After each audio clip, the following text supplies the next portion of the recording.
Hello and welcome to a new episode and a whole new year of Pulp Today. Listeners watching on video will enjoy the Shannon Wheeler Too Much Coffee Man mug. Um, it's early, we're not day drinking yet.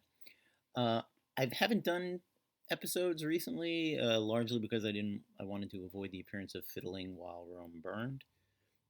But we survived. We made it. 4 years, we made it. And today's selection is sort of based on thinking about where we've been the last 4 years and hope for the future after that particular reign of terror. Um, a lot of times on this show, I talk about books that are personal favorites, things I've read over and over again. The book I'm going to read something from today, I've only read a couple of times over the years, and I haven't read it all recently. But man, have I been thinking about the first 4 pages of this, particularly the first very, very famous first paragraph of it, um, for the last couple of months.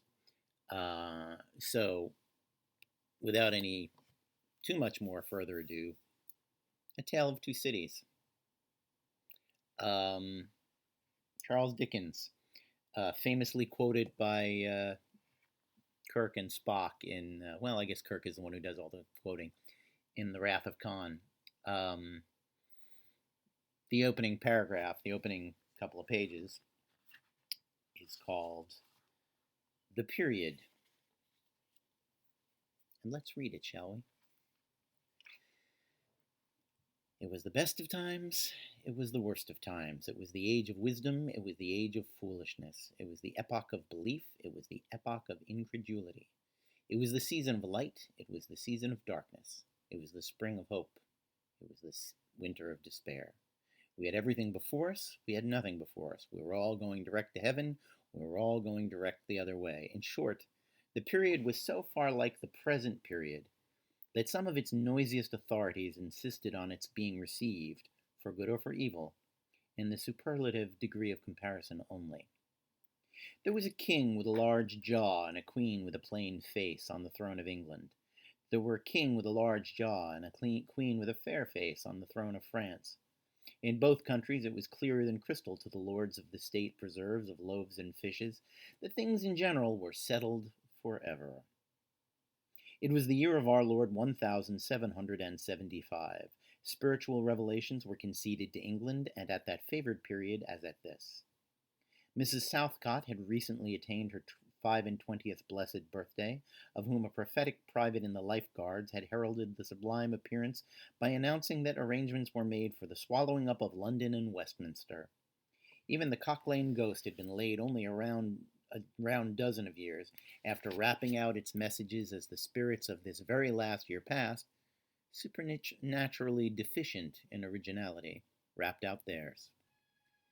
Mere messages in the earthly order of events had lately come to the English crown and people from a congress of British subjects in America, which, strange to relate, have proved more important to the human race than any communications yet received through any of the chickens of the Cock Lane brood. France, less favored on the whole as to matters spiritual than her sister of the shield and trident, rolled with exceeding smoothness downhill, making paper money and spending it. Under the guidance of her Christian pastors, she entertained herself besides with such humane achievements as sentencing a youth to have his hands cut off, his tongue torn out with pincers, and his body burned alive, because he had not kneeled down in the rain to do honor to a dirty procession of monks which passed, within his view, at a distance of some 50 or 60 yards. It is likely enough that, rooted in the woods of France and Norway, there were growing trees when that sufferer was put to death, already marked by the woodman fate to come down and be sawn into boards, to make a certain movable framework, with a sack and a knife in it, terrible in history. It is likely enough that in the rough outhouses of some tillers of the heavy lands adjacent to Paris, there were sheltered from the weather that very day rude carts, bespattered with rustic mire, snuffed about by pigs and roosted in by poultry, which the farmer, Death, had already set apart to be his tumbrils of the Revolution. But that woodman and that farmer, though they work unceasingly, work silently. and no one heard them as they went about with muffled tread. The rather, for as much as to entertain any suspicion that they were awake, was to be atheistical and traitorous. In England, there was scarcely an amount of order and protection to justify much national boasting. Daring burglaries by armed men and highway robberies took place in the capital itself every night. Families were publicly cautioned not to go out of town without removing their furniture to upholsterers' warehouses for security. The highwayman in the dark was a city tradesman in the light, and being recognized and challenged by his fellow tradesmen, whom he stopped in his character of the captain, gallantly shot him through the head and rode away. The mail was waylaid by 7 robbers, and the guard shot 3 dead, then got shot dead himself by the other 4, in consequence of the failure of his ammunition. After which the mail was robbed in peace. That magnificent potentate, the Lord Mayor of London, was made to stand and deliver on Turnham Green by one highwayman, who despoiled the illustrious creature in spite of all his retinue. Prisoners in London gaols fought battles with their turnkeys, and the majesty of the law fired blunderbusses in among them, loaded with rounds of shot and ball. Thieves sniped off diamond crosses from the necks of noble lords at court drawing-rooms. Musketeers went into St. Giles to search for contraband goods, and the mob fired on the musketeers, and the musketeers fired on the mob, and nobody thought any of these occurrences much out of the common way.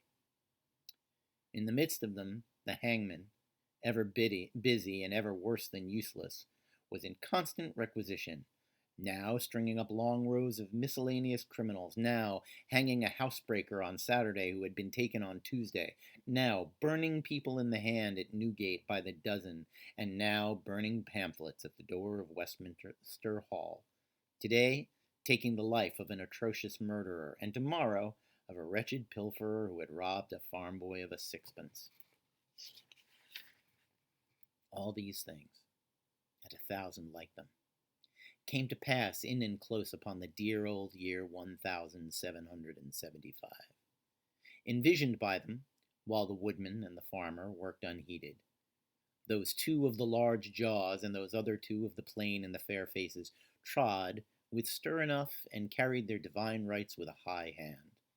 Thus did the year 1775 conduct their greatnesses, and myriads of small creatures, the creatures of this chronicle among the rest, along the roads that lay before them. Say what you will about Dickens, but that is a hell of an opening to a novel. I'm no particular expert on Dickens. I've read a bunch of it and I enjoy a bunch of it. And I only recently learned that the plot of Tale of Two Cities was lifted unceremoniously from a play that Dickens had actually acted in. But that's, and he cops to it in the preface, which is funny. I guess the preface might come after him being caught and called out on it, but you will have to refer to a Dickens specialist for that. The other, I would be remiss if I did not read the end of the book because it is equally famous, in which a rake sacrifices himself. And it's just the last line. But a rake sacrifices himself to save the life of a young man he greatly resembles, who he absolutely understands is a better man than he and deserves a life that he doesn't. And the very famous line, again as quoted in a certain Star Trek film, "It is a far, far better thing that I do than I have ever done. It is a far, far better rest that I go to than I have ever known." Famously made into a movie, made into a bunch of movies, but famously made into a movie in the 1930s, starring Ronald Colman as Sidney Carton, the reader of that fabulous line. And I had at a time when maybe such things were still not even that common, I did who doesn't do a Ronald Colman impression? And I had a friend in high school who was obsessed with Ronald Colman named Margaret Yanni, and Margaret would always ask me to do that line for her. It is a far, far better thing that I do than I have ever done. It is a far, far better rest I go to than I have ever known. The generation my generation will also recognize that voice as the Ronald Colman voice as the voice of the, God, was he a toucan or an ape? Well, it's the toucan from the cereal commercial, but also the ape from George of the Jungle. And I'm really glad we're talking about, Saturday morning cartoons with our highfalutin literature. Um, as a complete aside, I'm going to read someday from a book I love deeply, Lost Horizon, also made into a film with Ronald Colman. And the things that, the cultural echoes that you don't necessarily pick up on. Kirk and Spock actually reference Tale of Two Cities and walk around with a copy of it in their hands. Um, on the George of the Jungle cartoon, the ape that sounds like Ronald Colman frequently says, "George, you idiot," which, you know, not, it's cute and it's funny, but in Lost Horizon, the character played by Coleman has a brother who is kind of an idiot, and I love the idea that the voice actor, I don't know who it was, I'd have to look that up. Given the line "George, you idiot" to read, said, "How about what if the gorilla is Ronald Colman?" And everybody in the room laughed, and that's why you get a cartoon in the 60s and 70s with a gorilla that sounds like a 1930s movie star. Anyway, this rambled a bit, but my friends, it is the best of times and it is the worst of times. I feel hope, and I'm getting a little more sleep. Uh, the work of the work of perfecting our union is never over. So let's just keep aiming for those best of times. Thanks for listening.